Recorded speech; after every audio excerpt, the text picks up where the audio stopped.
Hello everyone. आप सबका स्वागत है। आई होप आप सब बहुत अच्छे होंगे और बहुत अच्छे से अपने एग्ज़ाम्स की तैयारी में लगे होंगे। तो एग्ज़ाम्स की तैयारी के लिए हमें बुक्स को अच्छे से पढ़ना बहुत ज़रूरी है, ठीक है? जिसमें हम लोग अलग-अलग एग्ज़ाम्स के लिए अलग-अलग बुक्स फॉलो करते हैं। जिसमें बेसिकली जो यूपीएससी की तैयारी करते हैं वो लोग थोड़े अच्छे लेवल के बुक्स के लिए जाते हैं, ठीक है? और जो लोग जैसे फैक्चुअल एग्जाम्स की तैयारी करते हैं जैसे कि रेलवे वगैरह, तो वो लोग जैसे लूसेंट और स्पीडी और घटना चक्र ये सब टाइप की किताब को ज़्यादा फॉलो करते हैं, ठीक है? लेकिन कहीं ना कहीं ये एक मिथ होगा कहना कि लूसेंट बुक सिर्फ रेलवे के लिए है, ये यूपीएससी में काम नहीं आ सकती है या एसएससी के लिए ये काम नहीं आ सकती है, ये कहना गलत होगा, ठीक है? तो आज का हमारा मेन फोकस ये है कि इस बुक को जल्दी से जल्दी कैसे कंप्लीट किया जाए विद इन अ मंथ, अगर करना पॉसिबल है क्या। तो बेसिकली अगर आप एकदम पहली बार इस बुक को पढ़ रहे हैं, जैसे कि कुछ ऐसे स्टूडेंट होते हैं ना जो कभी भी कोई बुक मतलब पढ़ते नहीं है पूरा, जैसे खरीद लेते हैं, ले आते हैं, बट इसको कंप्लीट नहीं करते हैं, तो उन स्टूडेंट्स के लिए है कि मतलब टाइम लगेगा, ठीक है? अगर आप सीरियस नहीं हो तो आपको ऑफकोर्स टाइम लगेगा, बट अगर आप सीरियस हो, ठीक है, आप चाहते हो कि एक मंथ में कैसे भी बुक मतलब हो जाए कंप्लीट, तो उसके लिए हम लोग कुछ इसके लिए उपाय निकाल सकते हैं, ठीक है? तो चलिए पहले हम लोग देख लेते हैं कि बुक एक यूपीएससी एस्पिरेंट के लिए कैसे काम आ सकती है, या फिर कोई भी एक ऐसा एग्जाम है जिसमें इलेबरेट करके क्वेश्चन हमें लिखना होता है, तो उसके लिए ये बुक हमें कैसे फ़ायदा पहुंचा सकती है। तो पहला हम लोग यहाँ पे देख लेते हैं इसका इंडेक्स। और एक चीज़ मैं यहाँ पे पहले मेंशन करना चाहूँगी कि ये बुक जैसे कि मेरे पास ना ये काफ़ी पुरानी है, ठीक है? न्यू वाली मैंने अभी नहीं ली है क्योंकि मुझे अभी इसकी ज़रूरत मतलब नहीं थी, इसीलिए करंट अफेयर मैं कहीं और से मतलब कलेक्ट कर लेती हूँ। तो अगर आपको इसकी एग्जैक्ट इस बुक को फॉलो करना है तो आपको एकदम न्यू लेटेस्ट वर्जन लेना पड़ेगा, उसका रीज़न हम लोग आगे देखेंगे, ठीक है? तो अब आ जाते हैं यहाँ पे हम लोग विषय सूची यानी इंडेक्स पे। तो पहला यहाँ पे आप देख सकते हो कि हिस्ट्री है, ठीक है? तो हिस्ट्री से शुरू होता है, तो कोई भी बुक क्या है ना कि ज़रूरी बिल्कुल भी नहीं है कि आप हिस्ट्री से ही शुरू करें, ठीक है? आप कहीं से भी कोई भी यहाँ पे ये टॉपिक पढ़ सकते हैं। अगर आप जैसे साइंस के स्टूडेंट हैं तो आपको हिस्ट्री से शुरू करना मेरे ख्याल से डिमोटिवेट कर देगा, क्योंकि हिस्ट्री बहुत वास्ट हो जाता है उनके लिए जिन्होंने कभी उसको पढ़ा नहीं है, ठीक है? मतलब लेंदी लगता है पढ़ने में, ठीक नहीं लगता। और जैसे कि कोई एकदम प्योर आर्ट्स का स्टूडेंट है जिसको कभी भी मतलब इकोनॉमिक्स पढ़ा नहीं, उन लोगों के लिए डायरेक्ट इकोनॉमी या फिजिक्स से शुरू करना गलत हो जाएगा, ठीक है? तो कहने का मतलब है कि आप अपने बैकग्राउंड के हिसाब से बुक को उठाएं, ठीक है? और अपने बैकग्राउंड के हिसाब से टॉपिक को पहले खत्म करें। जैसे कि अगर आप साइंस के स्टूडेंट हैं तो आप पहले क्या करो, पहले साइंस को खत्म करने की कोशिश करो, ठीक है? जैसे कि सबसे पहले जो भी साइंस का चैप्टर आ रहा है ना, पहले वो सब कंप्लीट कर लो। यहाँ पे हम लोग अगर ये देखें कि फिजिक्स है, ठीक है? ज़्यादा कुछ इसमें टॉपिक है नहीं।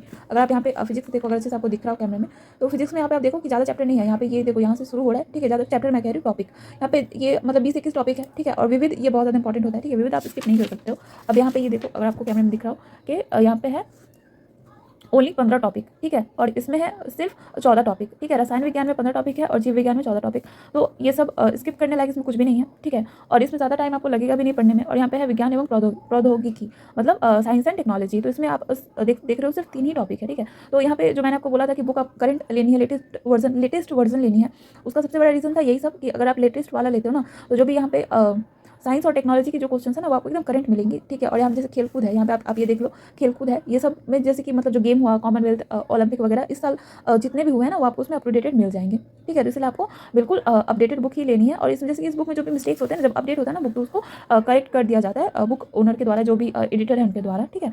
तो ये हुआ हमारा। अगर जैसे कि अगर आप आर्ट्स के स्टूडेंट हो तो फिर आपको जैसे हिस्ट्री वेल नोन होगी, ठीक है? हिस्ट्री पढ़ते भी बड़े होते हैं आर्ट्स वाले। और यहाँ पे जैसे कि हम देख रहे हैं कि हिस्ट्री में भी वर्ल्ड हिस्ट्री बहुत ज़्यादा हमसे नहीं पूछी जाती है, ठीक है? तो हम क्या कर सकते हैं, वर्ल्ड हिस्ट्री को, जैसे विश्व इतिहास है, इसको पूरी तरीके से शुरू के टाइम पे बाइकआउट कर सकते हैं, ठीक है? मतलब इग्नोर कर सकते हैं, क्योंकि उतना मतलब ये नहीं है हमारे लिए फ्रूटफुल नहीं होगा। और ज्योग्राफी भी जैसे कि हम लोग देख रहे हैं कि ज्योग्राफी जो शुरू में वर्ल्ड हिस्ट्री है, सॉरी वर्ल्ड जियोग्राफी है, वो हमारे लिए उतना इंपॉर्टेंट नहीं रहेगी, क्योंकि जो इंडियन एग्जाम्स होते हैं ना उसमें बेसिकली इंडियन जियोग्राफी को ही ध्यान में रख के क्वेश्चन पूछे जाते हैं, ठीक है? कि इंडिया में ये नदी कहाँ बहती है और ये पर्वत किधर है, ठीक है? इन्हीं सबसे अरावली रेंज, इन्हीं सबसे ज़्यादा क्वेश्चन हमें देखने मिलते हैं। और ये जो हमारे मतलब कंट्री के आसपास के जो बॉर्डर है, हमारे भारत के आसपास के बॉर्डर से ही क्वेश्चंस आते हैं, ठीक है? तो हम उस चीज़ को ध्यान में रख के चल सकते हैं और हम अपने एग्जाम्स के हिसाब से देख सकते हैं कि हमारे एग्जाम में कैसा टाइप का क्वेश्चन ज़्यादा पूछा जा रहा है। तो क्या होगा, हमारा टाइम उससे बचेगा, हम मतलब ज़्यादा हमें पढ़ने की मतलब एक्स्ट्रा पढ़ने की जरूरत नहीं पड़ेगी, you know what I mean.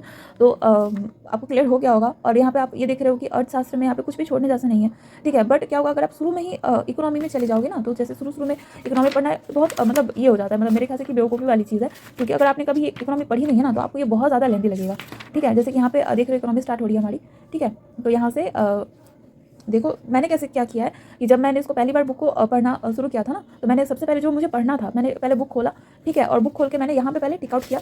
As you can see कि अगर आपको 1 महीने में कंप्लीट करना है तो आपको थोड़ा एफर्ट लगाना पड़ेगा, ठीक है? यहाँ पे मैंने जो भी आप देख लो, अगर आपको ठीक से दिख रहा हो, यहाँ पे पॉइंट आउट किया हुआ है, ठीक है? टिक आउट किया हुआ है कि मुझे यही पढ़ना है, यही मेरे एग्जाम में आएगा, ठीक है? मुझे इतना इंपॉर्टेंट लग रहा है। तो आप हिस्ट्री में देख सकते हो कि जितना भी मुझे इंपॉर्टेंट लगा है मैंने यहाँ पे उसका एक ये बनाया है, मतलब अपने लिए टिक आउट करके या जो भी अंडरलाइन करके जैसे भी मैंने रखा है, ताकि जब मैं इसको रिवीजन करूँ तो मुझे पता रहे कि क्या इंपॉर्टेंट है और क्या मुझे तुरंत पढ़ना है, ठीक है। मुझे मतलब किस चीज़ पे ज़्यादा मुझे अपना टाइम देना है, ठीक है। आपको यहाँ पे दिख रहा होगा। अब आगे हम लोग देख लेते हैं यहाँ पे जो भी पॉइंट है आप ऐसे पॉइंट आउट कर लो, ठीक है। ऐसे पॉइंट आउट करने से क्या होता है, मैंने भी आपको बता दिया कि आपको ये होगा, मतलब सुविधा होगी, ठीक है। और जैसे कि यहाँ पे जो भी आप देख लो कि पूरा बुक मेरा कंप्लीटेड है, तो 1 महीने में इसको कंप्लीट करना not a very big deal, ठीक है। आप आराम से कर सकते हो। आप उस हिसाब से ऐसे अगर ये देखो कि हिस्ट्री है, ठीक है, तो हिस्ट्री में हमें जैसे मॉडर्न हिस्ट्री हमें ज़्यादा काम आएगी, ठीक है। तो हम क्या करेंगे, मतलब शुरू से स्टार्ट करेंगे। हिस्ट्री जब पढ़ेंगे तब शुरू से स्टार्ट करेंगे, क्योंकि आपको ना मोटा मोटा थोड़ा पता होना चाहिए कि मतलब क्या है, नहीं तो फिर दिमाग ये हो जाएगा, ख़राब हो जाएगा। बट मतलब इंपॉर्टेंट जो भी है, जैसे कि यहाँ पे ये आप देखो, यहाँ पे जैसे कि यहाँ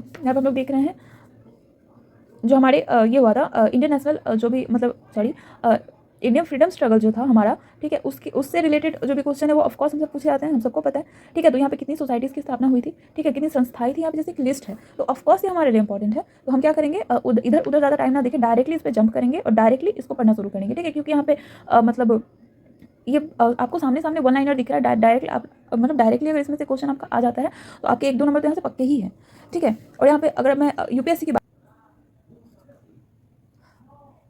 जैसे कि हम लोग अगर डायरेक्टली यूपीएससी की तैयारी कर रहे हैं, ठीक है, तो हम क्या करते हैं, डायरेक्टली बड़े बड़े बुक्स पे जंप करते हैं, जैसे कि एम लक्ष्मीकांत स्पेक्ट्रम, ठीक है, उन सब बुक्स को पढ़ना शुरू कर देते हैं। तो उसमें हमें कुछ भी समझ में नहीं आता है, उसमें हमें कुछ भी समझ में नहीं आता है। उसका सबसे बड़ा रीज़न है कि हमारा बैकग्राउंड क्लियर नहीं होता है, ठीक है। हमें टॉपिक्स के बारे में कुछ भी पता नहीं होता है, हम डायरेक्ट जाके याद करने लगते हैं, ठीक है, रट्टा मारने लगते हैं। तो उसके लिए हमें अपना बेस बनाने के लिए हम ल्यूसेंट को रेफर कर सकते हैं, ठीक है। तो क्या होगा ना, इससे जैसे कि हम यहाँ पे देख रहे हैं कि यहाँ पे एक टॉपिक है, ठीक है, कोई भी एक टॉपिक जैसे कि एग्जांपल के लिए अगर उठाए तो यहाँ पे उठाते हैं हम लोग जैसे कि भारत का स्वतंत्रता संघर्ष, ठीक है। तो अभी अगर आप जाके डायरेक्टली अगर एम लक्ष्मीकांत में या स्पेक्ट्रम में इस टाइप के कोई भी टॉपिक देखोगे ना, तो वो बहुत बड़े बड़े टॉपिक होंगे, लेकिन इसमें क्या है, टॉपिक को कैसे छोटे में लिखा हुआ है, ठीक है। तो अगर हम लोग इसको ब्रीफली पढ़ लेते हैं, एक बार ओवरव्यू इसका ले लेते हैं, तो हमें कॉन्सेप्ट क्लियर हो जाएगा कि हाँ चलो ठीक है, मेरे को समझ में आ गया कि ये टॉपिक है किस बारे में, ठीक है। तो जब मैं इसको और अच्छे से मतलब डीपली जब पढ़ने जाऊँगी ना, तो मुझे ज़्यादा प्रॉब्लम नहीं होगी, ठीक है। तो उस चीज़ के लिए हम इसको ल्यूसेंट को यूज़ कर सकते हैं, मतलब स्मार्ट वर्क जैसा हम इसको यूज़ कर सकते हैं एज अ मतलब क्या बोलते हैं उसको, हेल्पिंग हैंड,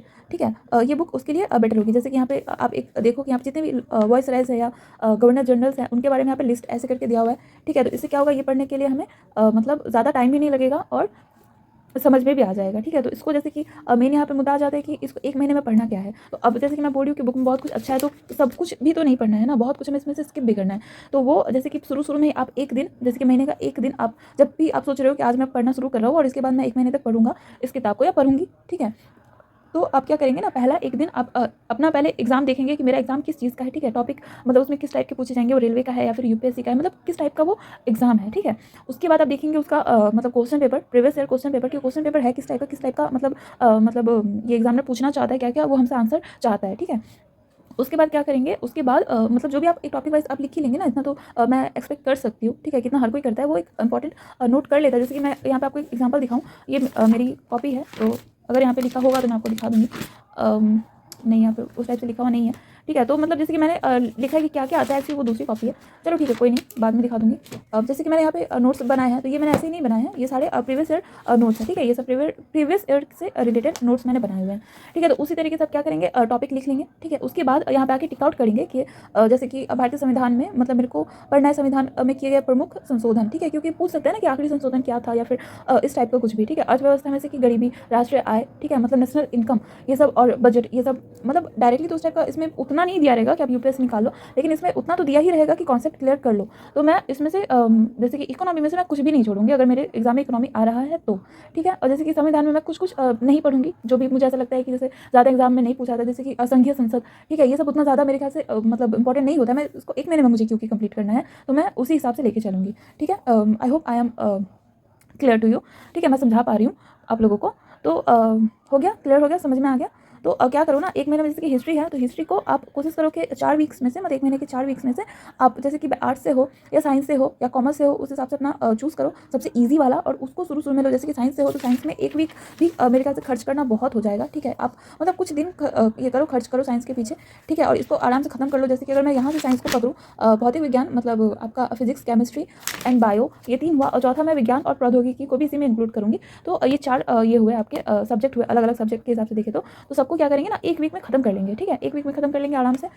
उसके बाद हम लोग यहाँ पे आएंगे आपका हिस्ट्री एंड पॉलिटी पे, ठीक है। तो हिस्ट्री और पॉलिटी को एक साथ लेके चलेंगे, मतलब एक वीक में ट्राई करेंगे कि हिस्ट्री और पॉलिटी का हम मतलब हल्का हल्का ओवरव्यू हम ले लें, हम पढ़ लें कि हाँ मतलब कॉन्सेप्ट अपना क्लियर कर लें कि चीज़ है क्या, ठीक है। हो गया वहाँ तक का आपका 2 वीक खत्म हो गया, ठीक है। 2 वीक मतलब 15 दिन, 15 दिन में आपने साइंस और हिस्ट्री और आपका पॉलिटी किया है, ठीक है। अभी आपका जियोग्राफी बाकी है, आपका इकोनॉमी बाकी है, ठीक है।